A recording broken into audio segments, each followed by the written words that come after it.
네, 시선 집중의 대미를 장식하는 비컨 뉴스 시간입니다. 이종훈 작가와 함께합니다. 어서 오세요. 안녕하세요. 네, 자 오늘 어떤 뉴스로 시작해 볼까요? 오늘은 팩트 체크 한번 해볼까 합니다. 오, 네, 어제 세계일보에 이런 기사가 났습니다. 단독이라고 타이틀 붙이고요. 네, 조국 문재인 비판했다고 맘카페에서 강퇴, 운영진 상대 집단 소송 낸다. 이런 오. 기사가 올라왔는데 예, 기사를 보면 문재인 대통령과 조국 전 장관을 비판하는 글을 썼다는 이유만으로 수년 동안 활동해온 맘카페에서 네. 강제퇴장, 즉 강퇴당했다.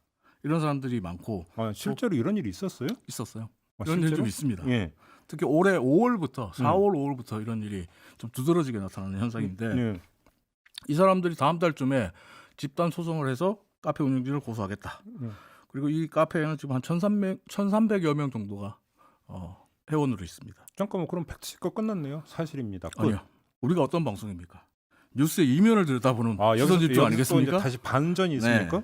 어떤 몇 가지 건데요? 짚어봐야 될 게 있습니다. 네, 첫 번째는 어제 세계일보가 단독이라고 붙였지만 이 기사의 원조는 조선일보예요. 세계일보가 아니에요. 아, 그럼 이미 전에 보도가 있었다는 얘기입니까? 이미 이런 기사는 조선일보가 3차례 냈어요.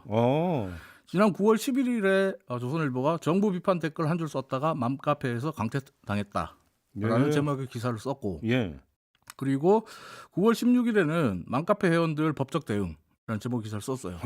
똑같잖아요. 예, 두 번이나 냈어요. 조선일보가. 그리고 10월 11일에는 수명다한 맘카페들의 소수 독재라는 논설까지 냈어요.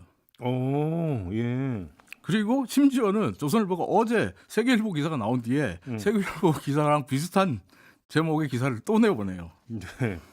따라서 조국 전 장관과 문재인 대통령을 비판했다가 맘카페에서 강퇴당했다는 이야기. 조선일보가 먼저고요. 세계일보가 아닙니다. 그럼 원조가 조선일보라고 지금 이제 딱 그 네. 정리를 해 주셨는데 여기에 뭔가 그러니까 짚어야 될 점이 있다 이렇게 보시는 네, 겁니까? 있습니다. 조선일보와 세계일보 기사만 보면 예. 아무리 그래도 문 대통령과 조국 전 장관 비판하는 글을 한 줄 썼다고 강퇴까지 시키다니 이거 너무한 거 아니야? 이런 생각 들거든요. 너무 한 거 같은데요. 표현의 자유가 있는데 그럼요. 이런 생각이 들어요. 예. 근데 실제 맘카페에서 이런 걸 찾아보면요. 예. 전부 다는 아니지만 일부러 어그로 끌고 분탕질 하려고 그러는 게 아닌가 생각되는 글들이 상당수 있습니다. 아, 그래요? 네, 삭제된 글들 보면 다 이래요. 잠깐만, 근데 삭제가 됐는데 어떻게 확인을 해요? 이게 재밌는 게요. 예. 삭제가 된 글이 인터넷 보면 돌아다니고 있어요.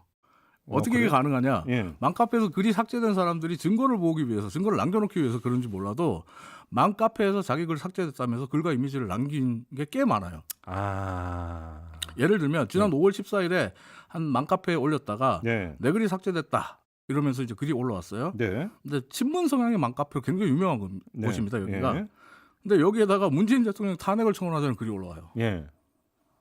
그럼 그래요? 어떻게 되겠어요? 이제 댓글이 엄청나게 댓글이 하네. 엄청 붙죠. 170개가 붙어요. 예. 이런 글을 쓰는 의도가 뭐냐? 불쾌감을 표시하는 댓글이 계속해서 달리고 얼마 뒤에 글이 삭제돼요. 예. 또 이런 경우도 있습니다. 문재인 대통령을 비난하는 글을 쓰고 그 밑에 글쓴이가 이 글도 곧 삭제되겠죠? 자기가 써놓고. 네. 여긴 답이 없는 곳입니다. 라고 써요, 자기가. 아. 그러니까 대댓글로 어떤 글이 달려요. 음. 답이 없다면서 왜 여기서 노냐?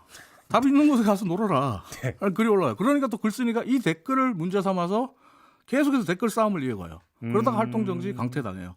그리고 이게 재밌는 게 뭐냐면 5월 14일 이런 게 많이 올라오는데 이때가 시기적으로 좀 집중돼요. 그러면서 청와대 청원까지 올라와요.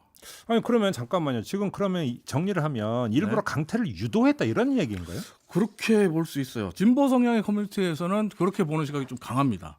그래요? 실제로 지난 9월 16일 새벽 2시 23분에 그러니까 조선일보가 두 번째 기사를 내기 직전에 네. 보배드림이라는 중고차 거래 사이트 게시판에 글이 하나 올라왔는데 네.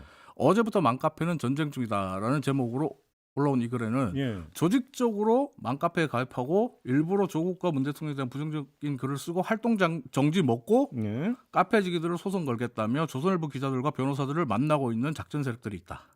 라는 글이 글과 함께 온라인 카페 강퇴 피해자들의 모임이라는 카페 글을 캡처한 사진 여러 장을 올립니다. 이건 근데 또 이거 상당히 조심하기 일방적인 얘기일 수도 일방적인 얘기일 수도 있습니다. 예. 모배드림에 이제 글 작성자가 그렇게 얘기할 부분이 있을 수 있어요. 그런데 예. 이제 이 사람이 이 글을 쓰면서 캡처한 사진 한 장을 보면 네. 조선일보 9월 15일 5시 28분에 조선일보 기자님께서 답장 주셨습니다라고 카페 강퇴 피해자들의 모임 운영진과 조선일보 기자가 카카오톡을 주고받는 사진이 있어요.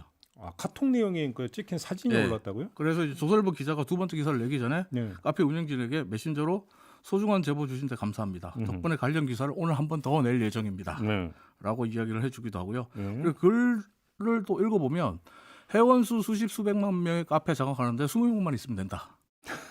20명 들어가서 서로 분위기 맞춰주고 대세인양 만들면 여론 다 바꿀 수 있다. 이런 맘카페 여론조작 방법도 좀 소개가 되고 있는 상황입니다. 아무튼 이건 이제 그 전후 과정이 중요한 것 같은데 뭐 그러니까 나는 순수한 의도로 올렸는데 막 네. 해가지고 억울한 마음에 조선일보에 제보를 했을 수도 있는 그럴 거고. 수도 있죠. 그렇죠. 그러니까 이 전후 과정과 경위는 분명히 좀 확인을 해야 되는 네. 건데. 뭐 제가 분명히 말씀드립니다. 일부 진보 커뮤니티에서 이런 얘기를 해요. 그러니까 또 반대로 이 강퇴를 유도하는 거 아니냐는 의심의 눈길도 분명히 그렇죠. 존재한다는 네. 것도 사실이다 이런 말씀이시죠. 판단은 애청자 여러분께 맡깁니다. 알겠습니다. 결론이 그렇군요. 네, 이종훈 작가와 함께했습니다. 고맙습니다. 감사합니다.